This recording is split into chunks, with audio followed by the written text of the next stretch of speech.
Situated just 30 miles off the coast of France, the Channel Islands are the most southerly part of the British Isles. Guernsey is the second largest, and with its stunning beaches and cliff walks, it's a popular tourist destination. Welcome to Songs of Praise. This is St Peter Port, the picturesque capital of Guernsey. It's a place where visitors come and enjoy the freedom of the great outdoors. For older residents, that freedom is still precious. They can remember a time when the island was under Nazi occupation. And on the 9th of May, the whole community will be celebrating, as it does every year, Liberation Day. I'll be hearing from the woman who, as a young girl, lived through those difficult war years. There was maggots, of course, in the spread, but we had to eat or go without. The food's improved a lot since then, thankfully, as I get a taste of Guernsey ice cream. And I go inside the prison for a cookery lesson with the inmates, led by a local vicar. Prisons are often forgotten people, naturally because they're hidden from society. And I'm on the trail of the first Catholic missionaries to Britain.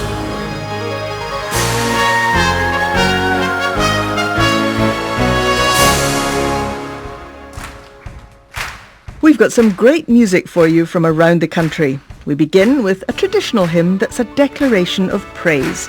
Here it's been given a modern arrangement and it's performed by Keith and Kristen Getty.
Along Guernsey's coastline, the remnants of German occupation during the Second World War are a lasting reminder of those challenging times. In 1940, with the war going well for Germany, islanders became increasingly nervous about being invaded, and 5,000 children were evacuated. But sending your children away was a very difficult decision for parents. Molly Behay was only 8 years old when her mother brought her and her younger sister down to the harbour to catch one of the boats taking children to the mainland. We came down here and to see the people queuing up. I think it put my mother off straight away because she didn't want to part with us anyway. But she thought that she was going to be able to go with you, did she? Yes, she did. She thought she was going to be a carer and go and look after us, but they wouldn't allow it. When we got back home, my mother said, right, that's it, you're not going. Only days later, on the 28th of June 1940, the Germans bombed the island, killing 34 civilians. Soon afterwards they landed. It was to be a long 5 years. The Museum of German Occupation gives a sense of what life was like then. Within 2 or 3 days we saw them, and my mother really stayed indoors for a month or so. She wouldn't leave the house. She was really just frightened to see them. They were big, with helmets, boots, guns. I mean, a bit frightening at the very beginning. You never knew what day and day was going to happen. The new laws, you had to do as you were told, I mean, definitely. But they kept to themselves, and if you didn't sort of upset them, they were fine. And we had to learn German. Did you? You learned German in school? Oh, yes. We had a German teacher. What about going to church? What do you remember of that? I was in the choir and used to go every week. And it was something that people felt they had to. I mean, it gave a lot of faith. And it helped us youngsters again, children. Molly, how did you do for food? It was a constant worry for my mother. In 1942, there was a very bad harvest of potatoes, and the Germans always used to take. It was a bad time, so that's when we used to go scrounging.